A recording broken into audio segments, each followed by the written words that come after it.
'Tis the gift to be simple, 'tis the gift to be free, 'tis the gift to come down where we ought to be. And when we find ourselves in the place just right, 'twill be in the valley of love and delight. When true simplicity is gained, to bow and to bend, we shan't be ashamed. To turn will be our delight, till by turning we've come round right. 'Tis the gift to be simple, 'tis the gift to be free, 'tis the gift come down where we ought to be. And when we find ourselves in the place just right, 'twill be in the valley of love and delight. Light when true simplicity is gained, to bow and to bend, we shan't be ashamed. To turn will be our delight, till by turning we've come round right. Oh, Shenandoah, I long simplicity is gained, to bow and to bend, we shan't be ashamed. And when we find ourselves in the place just right, turn down the way, cross the wide Missouri. Oh, Shenandoah, I vow to lead you away, rolling river. Oh, Shenandoah, I'll not deceive you. Away.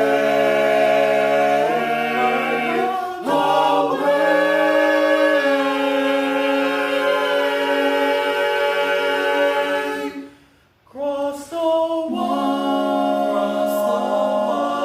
Missouri. 'Tis the gift to be simple, 'tis the gift to be free, 'tis the gift to come down where we ought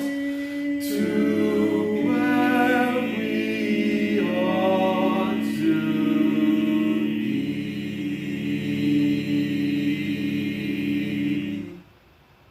be. Well, welcome back to our next edition of What's Up America with Mike Kara, as always, proudly broadcasting from Ocoee, Florida, USA, planet Earth. And with me today are Chords Against Tonality Quartet from Jefferson County, Missouri. And with me today, we have Caleb, Devin, Ben, and Will, and they are a part of the Spirit of St. Louis Chorus, which is a chapter of the Barbershop Harmony Society. And guys, it's a pleasure that you could join us today, sing a few songs. And first of all, why don't you tell us a little, it has a very unique name, and tell us a little bit about the name and what it actually means. So our quartet, Chords Against Tonality, it's actually a play on words to the adult card game Cards Against Humanity. We all love to play the game, and we also love music. Whether some of us becoming music education majors or even going into the field of teaching, we love to sing, we love to teach, and we decided that with Barbershop in particular, you'll have those dissonant chords where it'll be the predominant seventh chords, and we call that Chords Against Tonality as a play on words to Cards Against Humanity. It's just kind of a really clever musical play on words. There we go. Okay. So yeah, that sounds great. So tell us a little bit about, the history. We understand now that you're actually a part of the St. Louis chorus, and so you're an individual then quartet from there then? Yes, that is correct. So me being the oldest out of all of us within the chorus, I joined the Spirit of St. Louis chorus about 4 years ago now, and I brought these two along with me from some of my other groups and friends groups. And then this old guy here, Ben, he joined our chorus. We later asked him to join our quartet and become an official part of the Barbershop Harmony Society as a representation of the chapter Spirit of St. Louis, which is our chorus name. Okay. So then you all, have your own parts. So maybe we could talk a little bit about, each member and their parts. So the first usually, so there's like a high tenor or a first tenor or. Okay. So yeah, if you could just tell us a little bit about what you do and your part and all that. So really, the main responsibility I think that I've researched for the tenor part is like you kind of round out the chords that the rest of the quartet is making. A lot of that is like unfortunately a lot of that is really high, which thankfully I've gotten a lot of help from these guys and I've self-taught myself. So to speak, the art of being a tenor, just kind of rounding up the chords, just making it some more uplifting and a lot more beautiful. So thanks a lot to these guys to help me out with that. Oh, okay. Devin, then you're the lead then? That is correct. As a lead, I sing mostly the melody part, sometimes giving the other parts the melody line. But typically the lead part sings usually the melodic line of the musical phrase or the entire piece, pretty much making sure that the harmony parts stick to the melodic line and phrasing as well. Oh, okay. And then we have the baritone part, is that right? That's me. Yeah. He's the one that pays taxes. Sure. I'm usually the one that gets picked on because that's how baritones are. But I was gonna say, usually baritone is basically more of like a harmonic part to me. It's kind of one of those important parts that you don't necessarily hear a whole lot, or it kind of like blends in with everything else, but it plays a really big role harmonically. So, yeah. Oh, okay. And now finally we have, you're getting ready, yeah, the bass that. Can you tell us about that? Yeah, the bass line is sometimes very fun, sometimes very, very boring. There's some songs that bass line is literally almost the exact same thing over and over and over again because the bass is basically the grounding for the rest of the group. So we've got one song we're working on currently, not quite ready yet, but we've got a running joke that at the end of the piece, I just shout out a random number because it's just, I sing the exact same thing over and over and over and over again. I hardly even have words in the piece. It's just do-da-do-da-do-da-do-da-do. And that's about all I get. So, but I'm kind of the grounding of it. I typically have the root of the chord and keep everyone else in tune, everyone else in line, and keep everything grounded and rooted. And everyone else stacks up on top of the bass line and fills out the chords. So that's more or less my role. Oh, okay. So that's interesting then that you're saying that everyone builds on the bass line then. So that's, I mean, is that the first part that's usually written or gotten down? Is that how it works, or? Usually, typically, the melodic line is phrased, and then it kind of follows with the tenor harmony, which is usually anywhere between the third or the fifth. And then you'll have the baritone kind of switching the opposite end of the spectrum, where there'll be a third or a fifth lower than the lead for most barbershop pieces. And then you have the bass, which is the root of the chord, sometimes doubling what the lead does, or just having the bass on the 1, baritone 3, lead 5, and then tenor on the high 1 or 7, depending on the chord. Oh, okay. So now I wanted to ask you a question. Usually in the barber shop, and we might have heard it with this song, is there's always a guy that holds that note, for a very long time, like at the end. I mean, is that a certain person, or do all of you do that, or I mean, how do you hold your breath for so long then? That's a very good question. It's a lot of breath training work. Especially for some songs, the lead have to do what's called as a post, to where they have that long note for over many measures at a time. There's a lot of good programs out there that help you learn how to control your breath. One of my personal favorites to use is called Breathing Gym.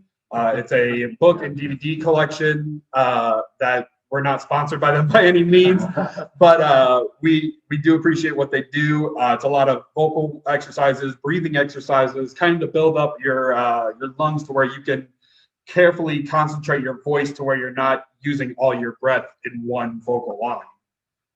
So that's the best way to go about it.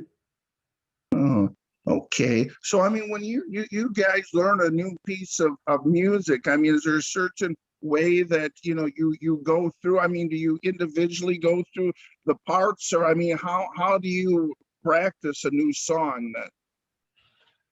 So when we practice a new song, and I think this goes for all of us, usually we decide on what type of piece we want to do, whether we want to do a slow ballad type song to a faster paced up tune, or even something that a lot of audience will know, such as like a Disney piece or a Broadway piece. And then what we do after we decide the actual song, we decide to buy the arrangement, whether it be from the Barbershop Harmony Society store online, or we go through who we know having arrangements and stuff, or we custom make arrangements depending on the piece or what we want to do. Following after that, we usually get what we call learning tracks, and these can be previous organizations performing these pieces to where we can listen to see what it sounds like and kind of practice with the YouTube link or Spotify, depending. Or we actually go out and pay somebody to pre-record the tracks.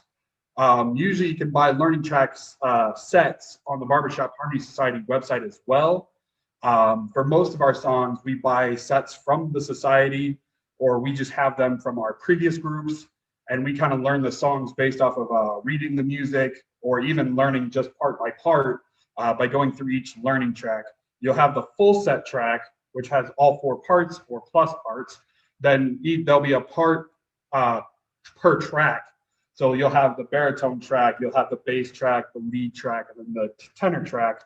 And then sometimes, depending on who makes the tracks, they'll actually make it to where you'll have one part on one side with the other 3 parts on the other side, is what we call part left tracks. So say if I was practicing my part specifically, which is the lead part, I would use either the lead left or lead predominant. So whether the lead is more predominant over the other parts on the track, or the lead will be in my left headphone while the other 3 parts will be on my right headphone. And it's kind of the easiest way of us learning a new song. And then eventually we'll get together and rehearse as a quartet, kind of sight reading the piece, getting a good tempo established, and kind of getting all the pieces interlocked into each other. to where it becomes a beautiful song at that point.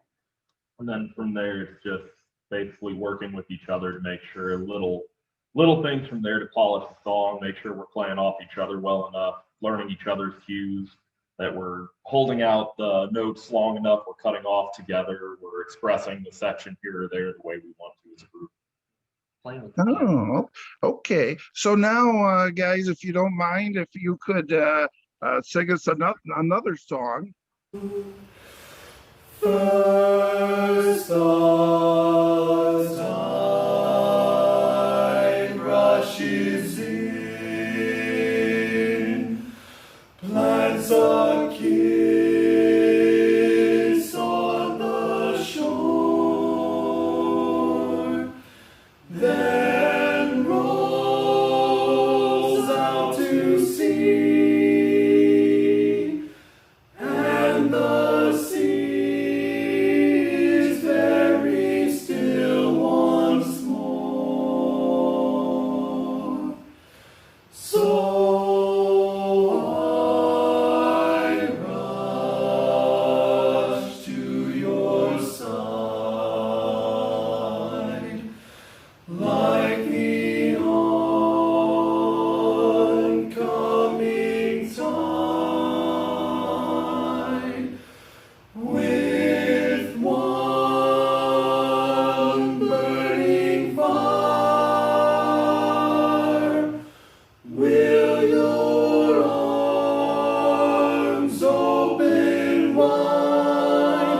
At last we're face to face, and as we kiss through an embrace, I can tell, I can feel your love, you are real, really mine in the wind, in the rain, in the sun,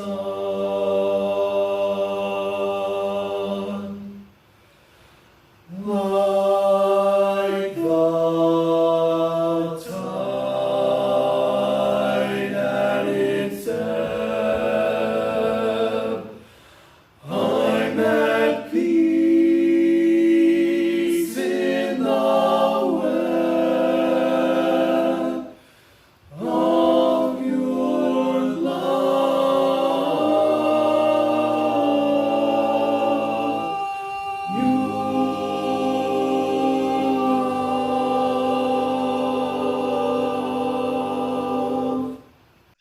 That's great. So I wanted to talk a little bit more about, where, you perform and how this all works. So, I mean, first of all, do they have like a competition or contests or? So with the Barbershop Harmony Society, each year they have Central States District Contest, which is pretty much the district level contest. Depending on where you score at those, you can go what's into the international contest. Usually only the top couple of quartets will go into the international stage. We were actually supposed to go as part of the new thing that they're providing, which is a quartet festival, rather than the international contest. It was actually supposed to be this July, but due to the pandemic, sadly, we had to bow out. They canceled the entire event, but we are looking forward to going the following year when they do have everything kind of back up and open. However, with going into the contest spectrum, pretty much they have, like I said, the district level, then the international level, and then once you hit the gold medal of international, you cannot compete again as the same quartet, because then you're an international champion, which is kind of what eventually we are going to aim for once we feel ready to. Oh yeah, that's interesting. So Ben, what do you think about these, competitions? I mean, is there still a lot of fun, a lot of camaraderie? I mean, you still have a good time when you're competing like that? Absolutely. I would say district competition's always fun. Even competing at the district contest is as fun as it is, because not only do you get to sing around with a bunch of people in that district, you also get to meet a lot of new faces, a lot of new friends over, the 3-day weekend of the convention. Because not only does it have the quartet contest, it also has the chorus contests, as well as a bunch of little classes you can take in between the sessions, and you get to learn more about music, more about barbershop, and the whole 9 yards. I know three of the four of us have actually gone to one of the Central States District events, and I believe I can say for all of us that we absolutely loved being there. It was a great meeting all the people. Me myself, I would believe I'm the only one that's been to the international level with my other chorus, because I'm a dual member of the society. So I sing with 3 groups total, this being the only quartet I sing with, Spirit of St. Louis being my home chorus, so to speak. And then I also sing with the Ambassadors of Harmony as well, which the last international in Salt Lake City, we took 2nd place. With choruses, it's a little bit different regarding scores and coming back to compete. But international, it was, like I said, it was in Salt Lake City. We actually got to perform where the Tabernacle Choir performs, which is a really great honor. In any contest, no matter quartet or chorus level or district or international, it's always a fun time nonetheless. Oh, okay. So I wanted to ask you, well, so if I get this right, that you're, one of several quartets of the St. Louis Chorus. And my question is, do you have a chance to perform with those other quartets? Or, I mean, do you ever swap out shows, or you have a chance to, build friendships there? Or? I'd say, yeah, the way our shows work, we have the Spirit of St. Louis Chorus, which usually is the main feature of the entire show. Then we have our quartet, and then typically anywhere between 3 to 4 other quartets. Mainly the main one everyone well knows around this area is the Rivertown Sound Quartet, who have been pretty big inspirations for us as a quartet, at least in our chorus. And we get to sing with them on a weekly basis every Tuesday, so it's fun to hear what they get to sing and kind of learn from that to kind of what we should do as a quartet. Regarding other shows, the pandemic kind of has put us at a disadvantage, trying to contact other choruses. Eventually we are planning, maybe one day, I know the University of Missouri St. Louis does have their barbershop / acapella youth camp. And we have thought about in the past to not only be a performing quartet for their big final show, but maybe even teach them as a quartet and kind of teach them what it's about to be a barbershop quartet. Oh, okay. So we mentioned that you guys are in Jefferson County, Missouri. So, I mean, how far is that from St. Louis? I mean, is say the St. Louis area really big, or? I mean, depending on what area of St. Louis, we're somewhere between about a half hour to an hour and 15 south. It just depends on what area. I mean, I'm from a fairly small town called DeSoto, so I'm about 45 minutes to an hour south. Will's in Arnold, which is maybe about 10 minutes from St. Louis. So I mean, it kind of depends on what area of Jefferson County, because right at the top is Arnold, and then DeSoto is closer to the bottom of Jefferson County. So we're anywhere from about 10-15 minutes to about an hour and 15 minutes south of St. Louis. Yeah, and then I personally live in O'Fallon. I live in St. Charles County, which is a whopping 2 counties north of here. Yeah, so he's north of St. Louis. So we're kind of all over the place around St. Louis area, and we're just kind of centered around Jefferson County here. Oh, okay. So, I mean, as far as, the competitions, when you get to certain levels, there's probably a lot of driving. But then, I mean, is there like opportunities? I mean, when you go to these international competitions, then fly. You're able to fly or something. Well, we were actually planning on driving to the 2021, which was going to be in Cleveland, Ohio, because it's not too far for us. It's only a 9-hour drive from where we are, or about 9-10-ish hour, which is not too bad. If it was probably over a 24-hour drive, then most certainly we would probably look into flying. I grew up making 18-hour drives for vacation in like a day. So my honeymoon, I made an 18-hour drive in one day. So I'm used to driving. So I mean, Right. So I wanted to ask you guys about, so when you are in these competitions, I mean, is there certain rules? I mean, is there certain songs that are recommended to do or you can't do? I mean, can you actually do your own originals, or how does that work? So the way the contest works, there are certain limitations to songs. Preferably, all the rules and rule sets are on the society website under their bylaws. But pretty much, we can sing any parody song of anything. Obviously, we cannot be too vulgar per se, for obvious reasons. But however, yeah, as long as it's family friendly, in the rules of barbershop, music study, it can't obviously just be a plain a cappella. It's still got to follow the barbershop style, so to speak. And like I said, all of the bylaws and rules and conditions are under the society website in particular. You also can't have another quartet or another person featured in your set while you're actually performing the contestable set, because otherwise you're automatically disqualified. That's correct. Oh, okay. So yeah, that's interesting.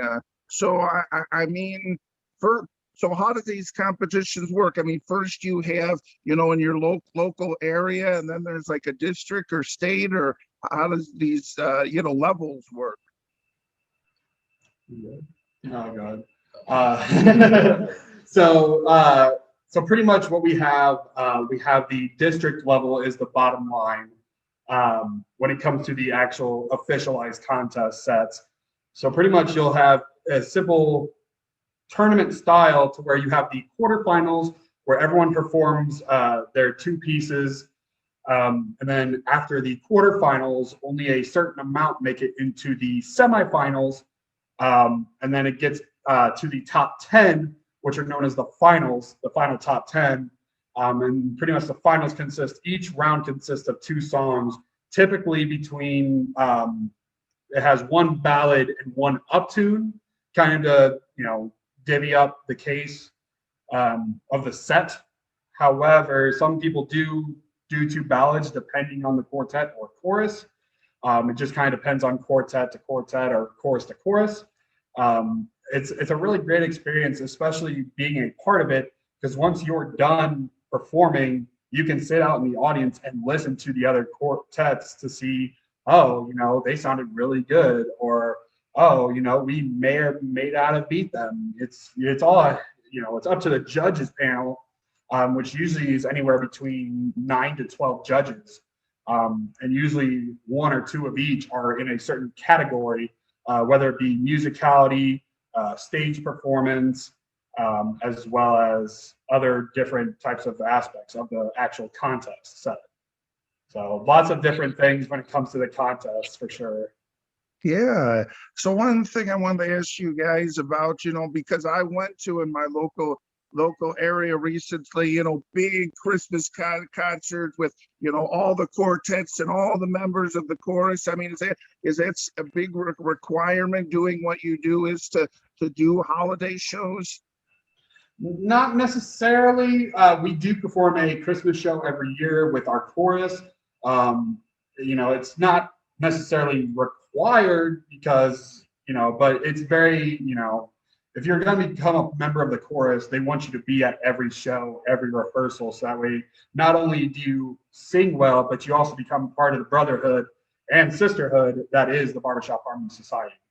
And as far as the concerts with the holidays, everything like that, it's a really good community outreach to, reach out to the community, have community members see what we're doing, reach out and just spread music, spread the barbershop, everything like that. And helps for recruitment, helps the chapter out to raise a little bit of money to get members and dues and everything like that we need. So it's not necessarily required, but for community outreach, recruitment purposes, everything, it's kind of one of those that if you don't do your concerts or anything, then, if you're just sitting around singing, not performing for people or anything, it kind of loses part of its enjoyment because, we're here to perform, we're here to spread that, and entertain, essentially, so.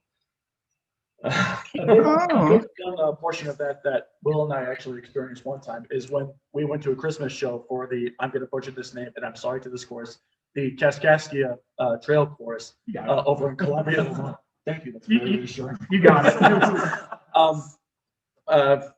Will and I weren't necessarily in the show. We were just mainly there because one of our quartets that Devin mentioned earlier, Rivertown Sound, was actually in that show.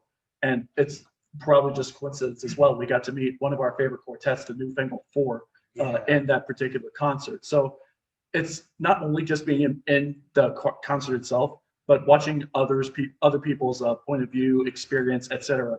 of the barbershop style is just an amazing thing. I might add also, I realized that one of my friends from my church was in that chorus too, so I got to see him perform, and that was really neat. Oh, okay. And now I want to talk a little bit, about your social media and website and how people could find you. Could you tell us all about that? So as of right now, we don't have an official website for our quartet alone, but we do have a chorus website. It is STL1, so STL1.org. That will bring up our Spirit of St. Louis chorus website, which does have a video on us if you go under the About Us tab under our quartets. We also do have a YouTube and Facebook page under Chords Against Tonality Quartet. And that's all the social media. Yeah, that's all the social media. And we also have our email, which is Chords Against Tonality Quartet. Yep. At gmail.com if you want to reach us out there, because I'm pretty sure I speak for the rest of us. I think we're once everything starts to open back up again, I think we're just about ready to get in a show or two. Yeah, we'd love to. Yeah, absolutely. Oh, okay. Well, I really want to thank you for your time, guys. We'll have you sing one last song, if you don't mind, at the end of this. But before we go and we do that, do you have any final thoughts or anything else you'd like to mention here? Absolutely. So if you are thinking about becoming a barbershop singer or barbershopper, however you want to phrase it, feel free to visit barbershop.org. And you can actually find your nearest quartet or nearest chorus. Most choruses will welcome you with open arms. And we'd love to see you sing at any district or international convention. If you see us, we'd love to see you too. But that's definitely the best way to contact us is either our Facebook page or YouTube page. We thank you for having us, Mike. Thank you very much. Thank you. Absolutely. Okay, my pleasure. You've been listening to What's Up America with Mike Cara. As always, proudly broadcasting from Ocoee, Florida, USA, planet Earth. My guest has been Chords Against Tonality Quartet. And catch us again next time, and we'll leave it. Take it away, guys, with your last song. Heart of my heart.